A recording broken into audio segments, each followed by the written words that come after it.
Aí ele entra num ponto falando da inteligência de Cristo diante a ansiedade e o gerenciamento de pensamentos. Porque nós, humanos, apesar de nós sermos evoluídos em muitas questões, nós ainda não sabemos gerenciar os nossos pensamentos.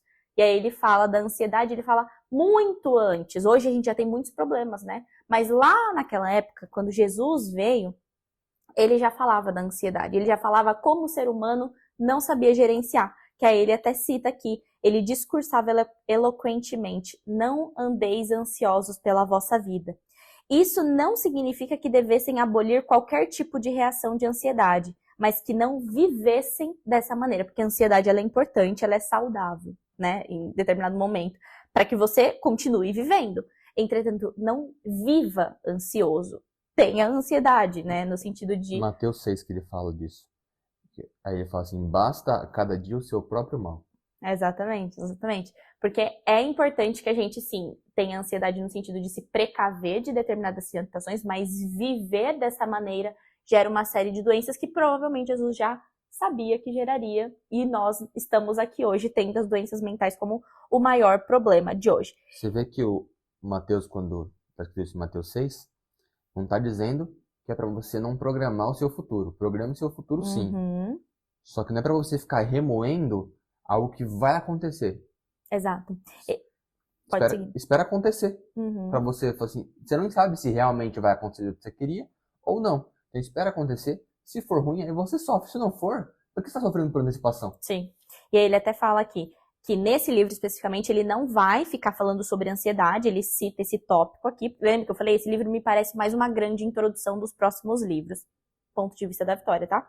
Aí ele fala assim, eu quero apenas comentar que Jesus afirmava que as preocupações exageradas com a sobrevivência e os pensamentos antecipatórios, que foi o que o Joe falou, o enfrentamento de problemas virtuais, que é o que a gente tem, e a desvalorização do ser em relação ao ter. Eu tô tão preocupada em ter no futuro que eu esqueço que eu sou no presente. E aí ele fala assim, isso cultiva ansiedade doentia. O mestre da escola da existência, ele fala que Jesus é o mestre da escola da existência. A existência é uma escola. Cury considera a existência uma escola. Era um grande sábio. E as causas que ele apontou não mudaram no mundo moderno. Então, desde o que ele disse naquela época até hoje, a gente permanece na mesma pindaíba. Parece que a gente não aprendeu nada e por isso que ele cutuca. Olha só que perda da ciência nunca ter parado para estudar essa personalidade. Porque se tivesse parado para essa personalidade, há quantos anos a gente já não teria parado para prestar atenção nas mazelas que a ansiedade causa no humano, né? Na verdade, se a ansiedade sangrasse, as UTIs estariam completamente lotadas, a gente estaria vivendo numa outra pandemia aí.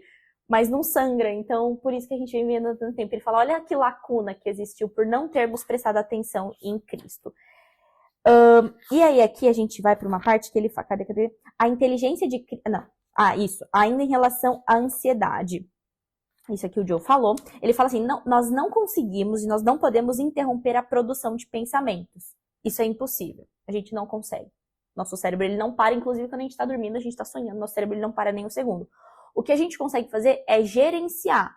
E é isso que Cristo tentou nos ensinar por determinados momentos. Inclusive, Cristo, ele diversas vezes ele pedia para os discípulos, agora eu quero ficar sozinho, agora eu vou me colocar em oração, porque muito provavelmente ele estava ali gerenciando os pensamentos dele. Sim. Eu acho que ele já gerenciava os pensamentos dele a todo momento. Mas enquanto humano, ele precisava trabalhar dentro das regras do corpo.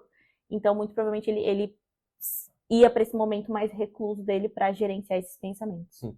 Nesse gerenciamento de pensamento, ele fala que o segredo de Jesus era controlar a emoção dele, para ele sim aprender a conviver com a ansiedade, assim que se convive, né? Ele usa Jesus como exemplo para combater a ansiedade.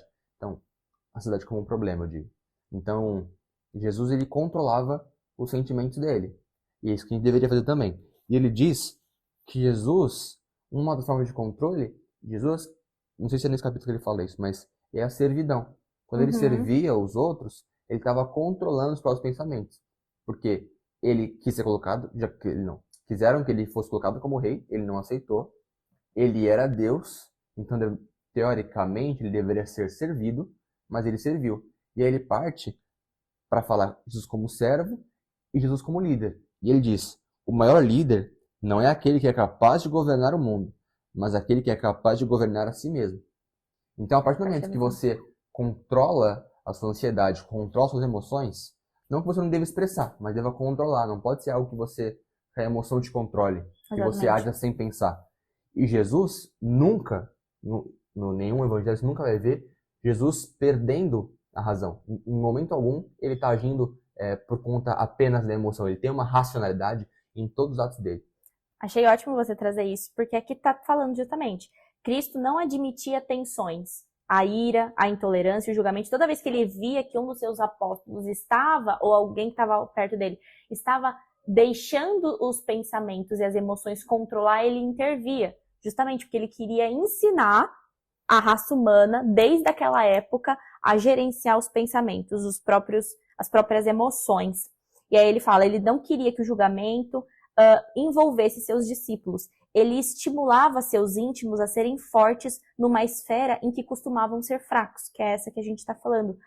Que eles fossem fortes em administrar a impaciência, rápidos em reconhecer as limitações, seguros em reconhecer os fracassos e maduros em tratar as dificuldades do relacionamento social. E aí, tudo isso que ele falou aqui, Augusto Cury coloca de Mateus 5:1 a 7:29, você vai reconhecer toda vez em que Jesus, você consegue identificar o momento em que Jesus tentou falar para o discípulo, seja forte em relação à impaciência, seja forte em relação aos seus fracassos, e aí ele mostra, e ele inclusive pede para você ler esse livro com uma Bíblia ao lado, para que você não desrespeite a sua própria inteligência e não acredite no que ele está falando. Pega a Bíblia, abre lá e confere. Em qual momento dessa história aqui, Jesus mostrou para ele ser forte, ele controlar a impaciência, controlar, às vezes, o pré-julgamento?